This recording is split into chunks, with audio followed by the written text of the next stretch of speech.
आपण सुपरफास्ट 100ला सुरुवात करूया। जालन्यातल्या अंतरवाली सराटीत मनोज जरांगे आजपासून आमरण उपोषणाला बसणार आहेत। कुठल्याही अन्य गावात साखळी उपोषण होणार नाहीये। मराठ्यांनी त्यांची सगळी ताकद अंतरवाली सराटीतच दाखवून द्यायची आहे असं जरांगे म्हणाले। मराठा समाजाला आरक्षण मिळवून दिल्याशिवाय मी आता स्वस्थ बसणार नाही असा इशारा मनोज जरांगेंनी दिलाय।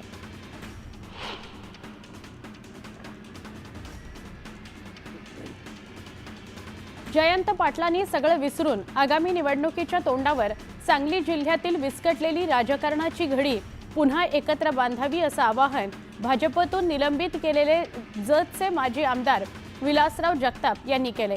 सांगलीत राष्ट्रवादी काँग्रेसचे नेते शरद पवारांच्या उपस्थितीत पार पडलेल्या पुतळा अनावरण कार्यक्रमात ते बोलत होते।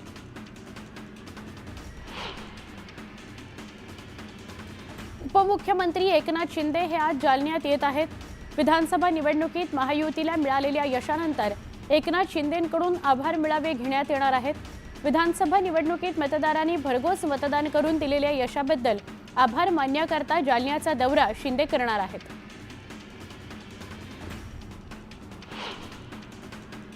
उपमुख्यमंत्री अजित पवार आज पुणे दौऱ्यावर आहेत। पुण्यातील सर्किट हाऊसमध्ये अधिकाऱ्यांसोबत अजित पवार बैठका घेणार आहेत।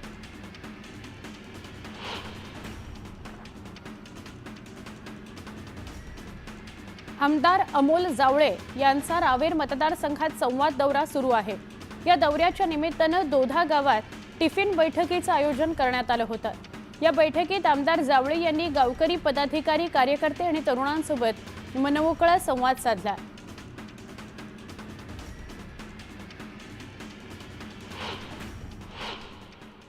एक महत्त्वाची बातमी आपण बघणार आहोत।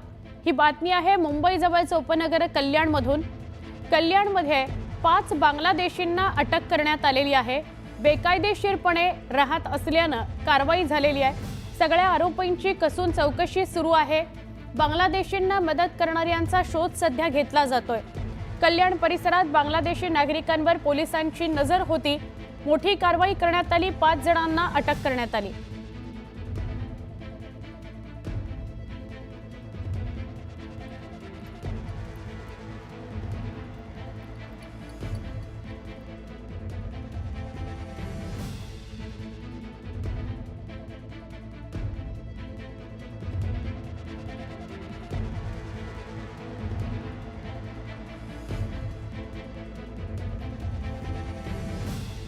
कल्याणमध्ये जी कारवाई करण्यात आलेली आहे त्याची दृश्य आपल्यापर्यंत पोहोचली आहेत। कल्याणमध्ये मोठी कारवाई करण्यात आली। बांगलादेशींना अटक करण्यात आलेली आहे। 5 बांगलादेशी कल्याणमधून अटक झालेले आहेत।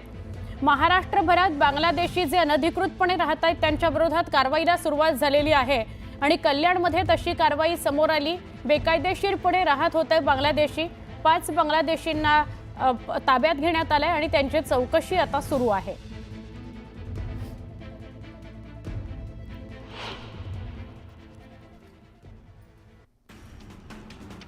सरपंच संतोष देशमुख हत्या प्रकरणी बीड कारागृहात सुदर्शन घुले, जयराम चाटे, प्रतीक घुले आणि महेश केदार यांची ओळख परेड केली जाणार आहे। या प्रकरणातील आरोपी कृष्णा आंधळे हा अजूनही फरारच आहे। महाराष्ट्र राज्य मार्ग परिवहन महामंडळातर्फे शनिवारपासून एसटीची भाडेवाढ केली जाणार आहे। त्यामुळे चाळीसगाव बसस्थानकावरून जळगाव करता 172 रुपये, धुळे व मालेगावसाठी 103 रुपये मोजावे लागणार आहेत।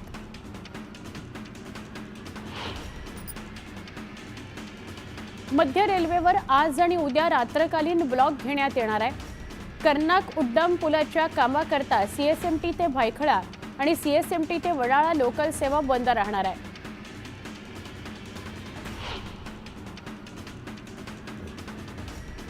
मध्य रेल्वेवरील कर्नाक उड्डाण पुलाच्या कामानिमित्त सीएसएमटी आणि मस्जिद रेल्वे स्थानकादरम्यान मोठा ब्लॉक घेण्यात आलाय।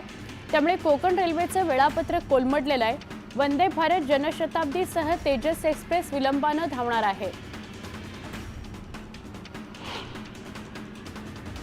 म्हाडाच्या कोकण गृहनिर्माण मंडळातर्फे 2147 सदनिकांकरता अखेर लॉटरीचा मुहूर्त ठरला। 5 फेब्रुवारीला दुपारी 1 वाजता मुख्यमंत्री आणि उपमुख्यमंत्र्यांच्या हस्ते लॉटरी काढण्यात येणार आहे।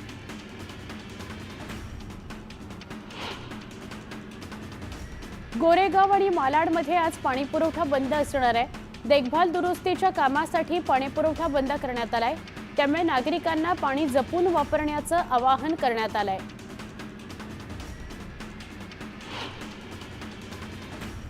पुण्यामध्ये नवले पुलाजवळ भीषण अपघात झालाय. पार्टी करून परतणाऱ्या तरुणांची कार बसला धडकल्यानं अपघातात दोघांचा जागीच मृत्यू झालाय, तर 4 तरुण अपघातात गंभीर जखमी झालेले आहेत.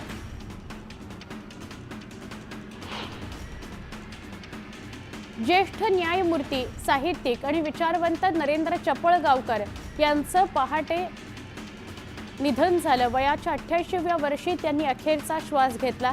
गेल्या काही दिवसांपासून त्यांच्यावर छत्रपती संभाजीनगरमधील रुग्णालयामध्ये उपचार सुरू होते. अमूलनं 26 जानेवारीपूर्वी ग्राहकांना मोठी भेट दिली आहे. अमूलच्या सगळ्या 1 लिटरच्या दूध पिशव्यांच्या किमतीत आता घट झाली आहे. प्रत्येकी 1 रुपयांची घट करण्यात आली आहे.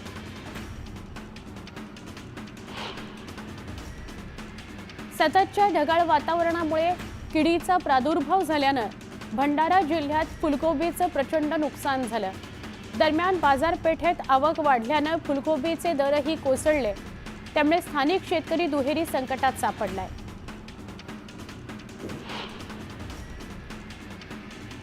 पुण्यामध्ये गेल्या 2 दिवसांपासून किमान तापमानात घट झाली आहे.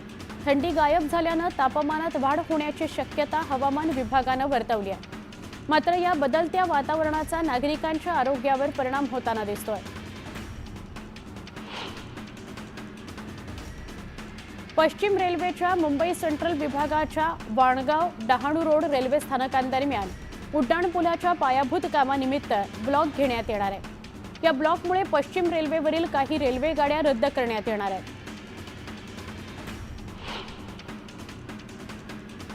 प्रजासत्ताक दिनानिमित्त पुणेकरांकरता मेट्रोनं विशेष सवलत दिली आहे. 1 पुणे ट्रान्झिट कार्ड 26 जानेवारीला 20 रुपयात उपलब्ध होणार आहे.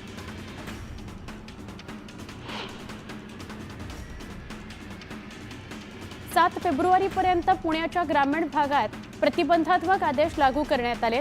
पुणे ग्रामीण जिल्ह्यातील कायदा आणि सुव्यवस्था राखण्याच्या दृष्टीनं प्रशासनानं हा निर्णय घेतलाय.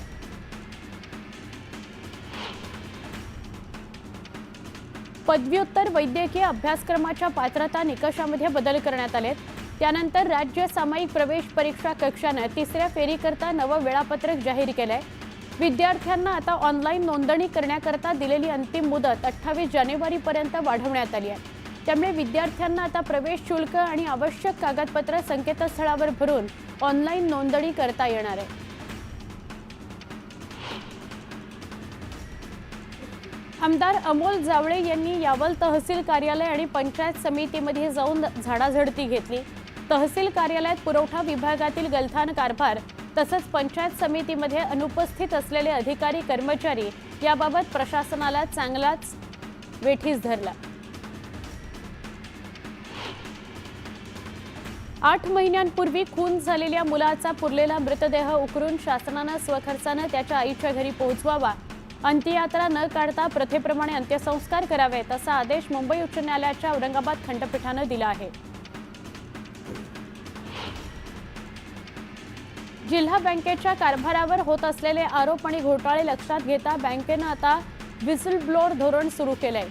यात बँकेतील गैरकारभाराची माहिती मिळाल्यास कळवा आणि 10,000चं बक्षीस मिळवा असं जाहीर केलंय. कोस्टल रोड येत्या सोमवारपासून पूर्ण क्षमतेनं सुरू होणार आहे. सागरी किनारा प्रकल्प वांद्रे वरळी सागरी सेतूला जोडणाऱ्या पुलाचं काम पूर्ण झालं असून येत्या प्रजासत्ताक दिनी मुख्यमंत्री देवेंद्र फडणवीस यांच्या हस्ते या पुलाचं लोकार्पण होणार आहे.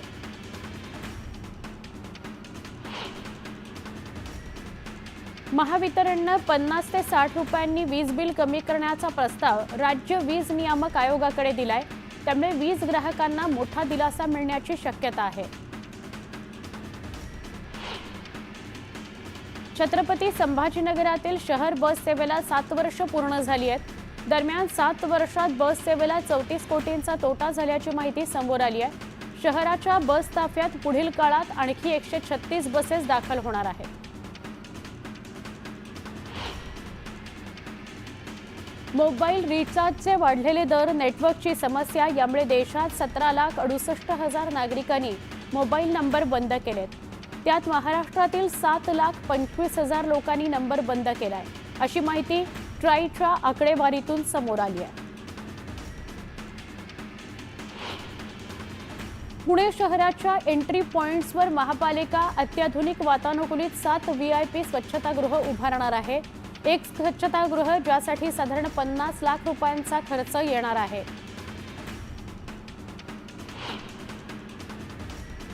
वाहतूक कोंडीमध्ये जगात 4थ्या क्रमांकावर असलेल्या पुण्यात वाहन चालकांनीही आपल्या बेशिस्तीचा भर टाकलाय. वर्षभरात 90 कोटींचा दंड आकारण्यात आलाय. यावेळी 1,345 वाहन चालकांचा परवाना रद्द करण्यात आलाय.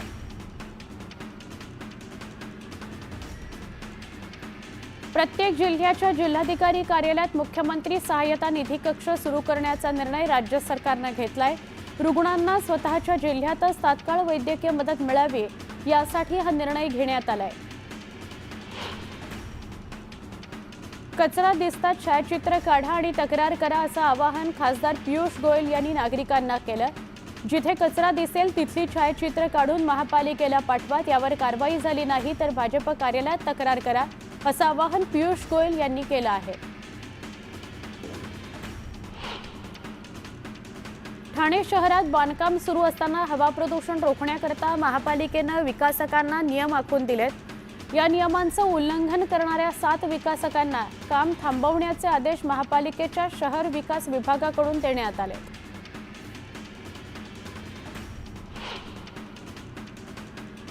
वाढती प्रवाशांची संख्या लक्षात घेता वसई भाईंदर रोरो सेवेच्या फेऱ्यांमध्ये वाढ करण्यात आली आहे. नवीन 6 फेऱ्या वाढवून आता 9 ऐवजी दिवसाला 15 फेऱ्या केल्या जाणार आहेत. 26 जानेवारीपासून या फेऱ्या सुरू केल्या जाणार आहेत.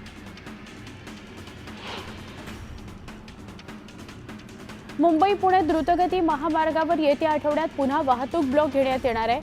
27 आणि 29 जानेवारी दरम्यान मुंबईहून पुण्याकडे जाणारी वाहतूक 3 तासांकरता बंद असणार आहे.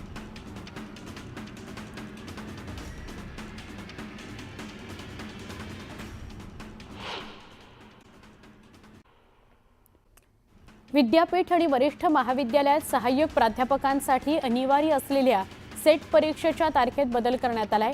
पूर्वीच्या नियोजनानुसार सेट परीक्षा आणि महाराष्ट्र लोकसेवा आयोगाची परीक्षा एकाच दिवशी येत असल्यानं नियोजनात बदल करण्यात आलेला आहे.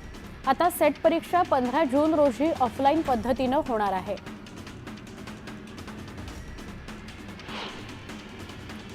टोरेस गैरव्यवहार प्रकरणी ईडीकडून 21 कोटी रुपये असलेली बँक खाती गोठवण्यात आली तर संशयित कागदपत्रे आणि डिजिटल पुरावे जप्त करण्यात आले. चाळीसगावचे आमदार मंगेश चव्हाण यांच्यासह एका अभ्यास गटाने नुकतीच अहमदाबाद इथल्या सायन्स सेंटरला भेट दिली. राष्ट्रीय पातळीवरील थोर गणिती तज्ज्ञ भास्कराचार्य इनोव्हेटिव्ह सेंटर उभारण्यात येत असून त्यासाठीच सायन्स सेंटरचा अभ्यास दौरा करण्यात आला. जळगावातील वढोदा या वनपरिक्षेत्रातील बिबट्याचा भोटा शेती शिवारातील एक शेतातला विहिरीत पडून मृत्यू झाल्याची घटना समोर आलेली आहे. शिकारीच्या मागे धावत असताना तो विहिरीत पडलेला असावा असा अंदाज व्यक्त केला जातोय.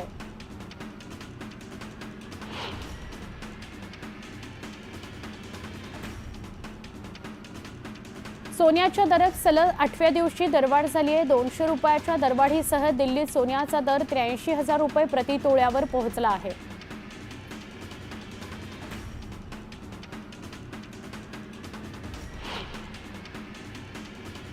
भंडारा जिल्ह्यातील जवाहरनगर इथल्या आयुध निर्माण कंपनीत झालेल्या स्फोटात 8 जणांचा मृत्यू झाला.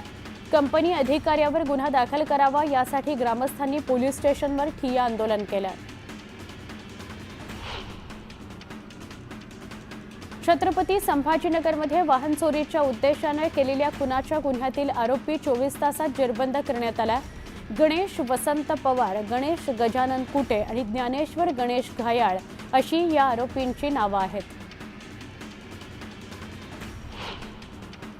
उदयपूरहून मुंबईला येणाऱ्या बसला विरार पोलीस स्टेशनशी संबंधित एका कॉन्स्टेबलने राष्ट्रीय महामार्गावर जबरदस्ती थांबवलं. आणि अवैधपणे पैसे उकळण्याचा प्रयत्न केला। जेव्हा हा पोलीस कर्मी पैसे उकळण्यात अपयशी ठरला तेव्हा त्याने बस चालक आणि इतर प्रवासी यांच्यावर मारहाण केली। पुष्पक एक्सप्रेसला आग लागल्याची बोंब चहा विक्रेत्याने ठोकल्याचं कळतंय। त्यामुळे जनरल बोगीतील प्रवासी घाबरले आणि एकाने चेन ओढली। त्यामुळे आता अफवा पसरवणारा चहा विक्रेता रडारवर आलेला आहे।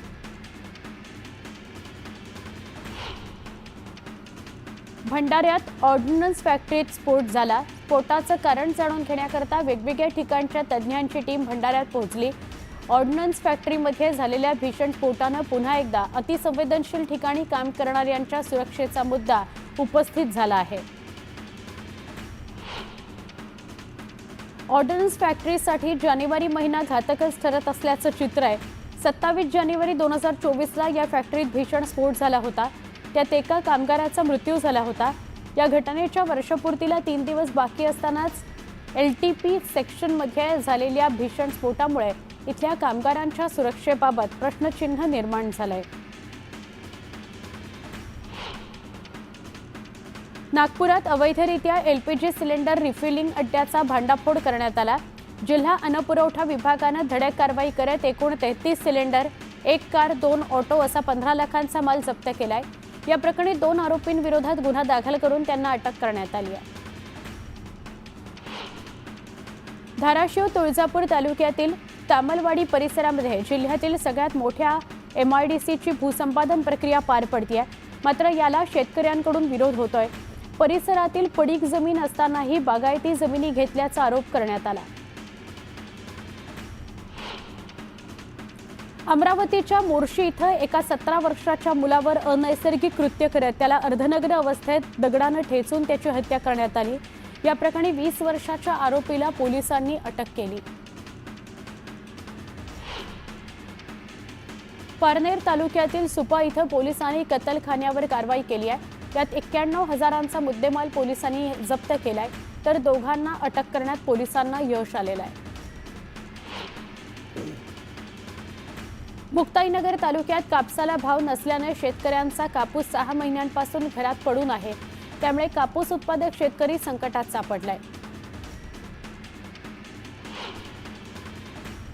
76व्या प्रजासत्ताक दिनानिमित्त लातूर जिल्हाधिकारी कार्यालयाच्या मुख्य इमारतीवर आकर्षक विद्युत रोषणाई करण्यात आली आहे। तिरंग्याचे 3 रंगात विद्युत रोषणाई करण्यात आली। पौष वैद्य एकादशीच्या निमित्ताने त्र्यंबकेश्वर इथं निवृत्तीनाथ महाराजांच्या समाधीचं दर्शन घेण्याकरता आलेले हजारो भाविक ब्रह्मगिरी पर्वताची प्रदक्षिणा करत आहेत। ब्रह्मगिरी पर्वताची प्रदक्षिणा केल्याचं अनन्यसाधारण महत्त्व असल्याने तब्बल 60 किलोमीटर पायी प्रदक्षिणा करण्याकरता हजारो वारकरी निघाले आहेत। अहिल्यादेवी होळकर यांची 300वी जयंती साजरी होत आहे। यशवंत सेनेने त्यांच्या कर्तृत्वाचा सन्मान करण्याकरता भारत सरकारकडे भारतरत्न देण्याची मागणी केली आहे।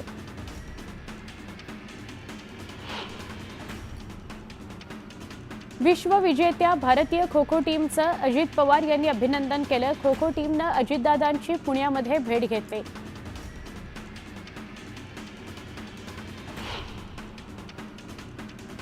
हरियाणाच्या अंबालामध्ये बहुजन समाज पार्टीच्या नेत्यांची गोळ्या झाडून हत्या करण्यात आली। नारायणगडमध्ये ही घटना घडली। या गोळीबारात 2 जण जखमी झाले। झारखंडच्या रांचीमध्ये एका तरुणाला बेदम मारहाण करण्यात आली। या मारहाणीचा व्हिडिओ समोर आलाय। मारहाणीनंतर या तरुणाला रुग्णालयात दाखल करण्यात आलं। हरियाणाच्या बहादुरगडमध्ये एका खासगी बसच्या कंडक्टरने प्रवाशाला बाहेर फेकल्याचा आरोप होतोय। या घटनेत प्रवाशाचा मृत्यू झालेला आहे। बस थांबवण्यावरून दोघांमध्ये झालेल्या वादानंतर ही घटना घडली आहे। उत्तर प्रदेशच्या हाथरसमध्ये 2 बहिणींची हत्या करण्यात आली। संपत्तीच्या वादातून ही हत्या करण्यात आली असून या प्रकरणी आरोपीला पोलिसांनी बेड्या ठोकल्या। रांचीमध्ये भरधाव वेगात असलेल्या स्कॉर्पिओनं स्कूल व्हॅनला धडक दिली। अपघातात चालकाचा मृत्यू झालाय। स्कॉर्पिओ ही IPS अधिकाऱ्याची असल्याचं सांगितलं जात आहे।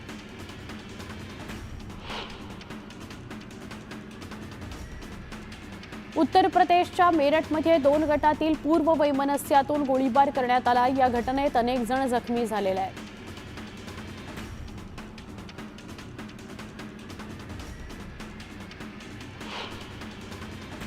झाशीमध्ये जीआरपी कॉन्स्टेबलनं एका महिलेचा जीव वाचवला। ही महिला चालत्या ट्रेनमध्ये चढण्याचा प्रयत्न करत होती।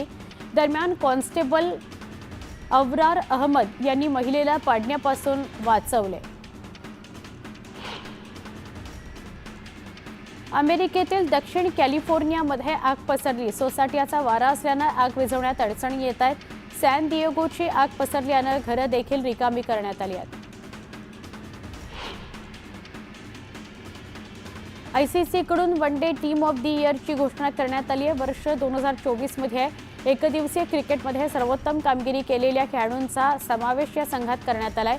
दरम्यान या संघात एकही भारतीय खेळाडूचा समावेश करण्यात आलेला नाही, तर श्रीलंकेच्या चरित